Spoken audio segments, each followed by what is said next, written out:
एक जंगल में गरीब कबूतर बंटी अपने परिवार के साथ रहा करता था। बंटी कबूतर टेसू के फूलों की खेती करता था। हर साल होली पर इन फूलों से अच्छे रंग बनाकर बेचा करता था। हालांकि इस काम में ज्यादा कमाई नहीं थी। क्या जी सुबह से लगे हो, कब तक बनेगा आपका रंग? हमें सुंदरी चाची के घर जाना था, इसके घर होली के गीत होने वाले हैं। अरे हाँ, ऐसा करो तुम चली जाओ, मैं तो नहीं आ पाऊंगा। मैं तो कहती हूँ छोड़ो ये सब। जितने मन से रंग बनाते हो इतने मन से कोई खरीदता भी नहीं है। ले दे के एक दो रंग तो होते हैं आपके पास। अरे जरा बाजार जाकर देखो, दूर क्यों जाते हो? अपने पड़ोसी कालू भैया को ही देख लो, इन्होंने भी इस बार अपनी दुकान में होली पर नए नए चटकीले रंगों से भर रखी है। इसमें कौन खरीदेगा तुम्हारे फीके रंग? नहीं टुनटुनी, सब क्या कर रहे हैं ये देखकर मैं अपना काम नहीं छोड़ सकता। मेरे दादा बाबा सभी यही काम करते थे और तुम्हें पता है टुनटुनी, असली होली तो इन्हीं टेसू के फूलों से खेली जाती है। हाँ, लेकिन तब ये चाइनीज रंग नहीं आए थे बाजार में, समझा करो जी, अब जमाना बदल गया है। तुम कुछ भी कहो टुनटुनी, मैं काम नहीं छोड़ने वाला। मेरा तो इसी काम में मन लगता है। तुम समझती क्यों नहीं हो? तुम समझ नहीं रही हो, ये रंग असली हैं और जिन रंगों की तुम बात कर रही हो पता भी है कितने खतरनाक होते हैं। ये सब मुझे मत समझाओ, समझा सकते हो तो लोगों को समझाओ। वो रंग खरीदते हैं और वो भी तुम्हारे रंग से कई कीमत ज्यादा देकर। इतना कहकर टुनटुनी वहाँ से चली जाती है। वो चाहती थी कि बंटी टेसू के फूलों की खेती करने की बजाय कुछ ऐसा करे जिससे इसकी अच्छी कमाई हो, लेकिन बंटी तैयार नहीं था। ये बात सच थी कि बाजार में आने वाले नए नए किस्म के रंगों के मुकाबले इसके रंग ज्यादा नहीं बिकते थे, लेकिन फिर भी जंगल में कुछ पक्षी थे जो अभी भी बंटी से रंग खरीदते थे। अरे बंटी पुत्र, आज देखा इस बार कैसा रंग बनाया है तूने। सलाम काका, इस बार फूलों की खेती बहुत अच्छी हुई है। देखो कैसे सुर्ख रंग बना है। वाह भाई, रंग तो वाकई बहुत अच्छा है। ला दे दे तो थोड़ा सा। अरे काका, थोड़ा सा क्यों? होली नहीं खेलोगे इस बार? और मिट्टू काका नहीं आए इस बार रंग खरीदने? अरे मिट्टू ने इसने खाट पकड़ ली है बेटा। वैसे तो मेरा बेटा पहले से ही खरीद कर ले आया है बाजार से रंग और बच्चों के लिए पिचकारियां भी, लेकिन मैंने तो कह दिया मैं होली खेलूंगा तो सिर्फ बंटी के रंगों से। ये लो पैसे और अच्छा मैं चलता हूँ बेटा। रुको काका, ये थोड़े से फूल भी लेते जाओ। जितने रंग बनाए हैं उतने रंग ही नहीं बिक रहा है और बनाकर क्या करूँगा? ये फूल भी पड़े पड़े खराब हो जाएंगे।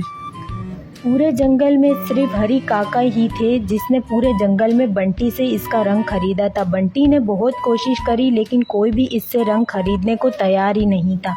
दूसरी तरफ बंटी के पड़ोसी कालू कव्वे की दुकान खूब जोर शोर से चल रही थी।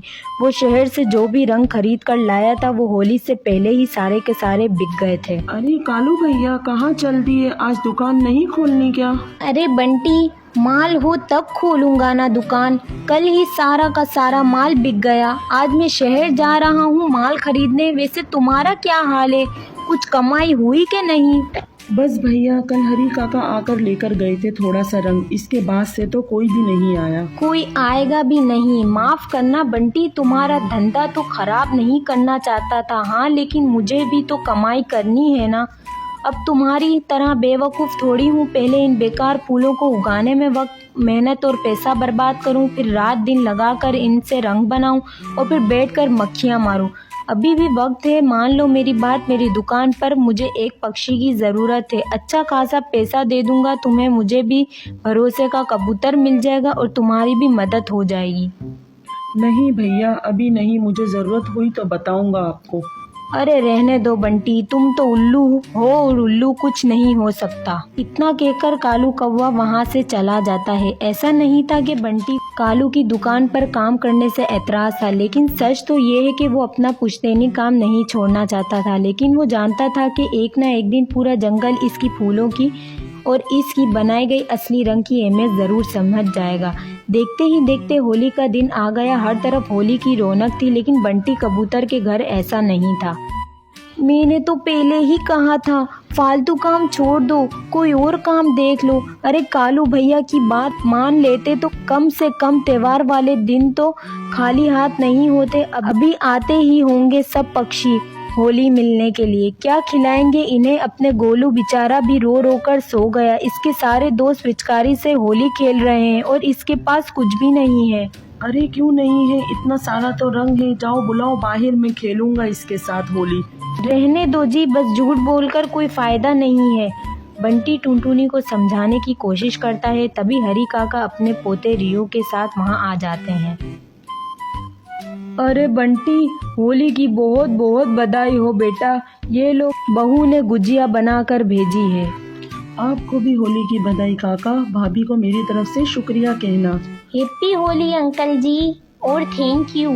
थैंक यू क्यों बोल रहे हो, मैंने क्या किया? आपकी वजह से मैं ठीक हो गया, अब मुझे कहीं भी नहीं जल रहा।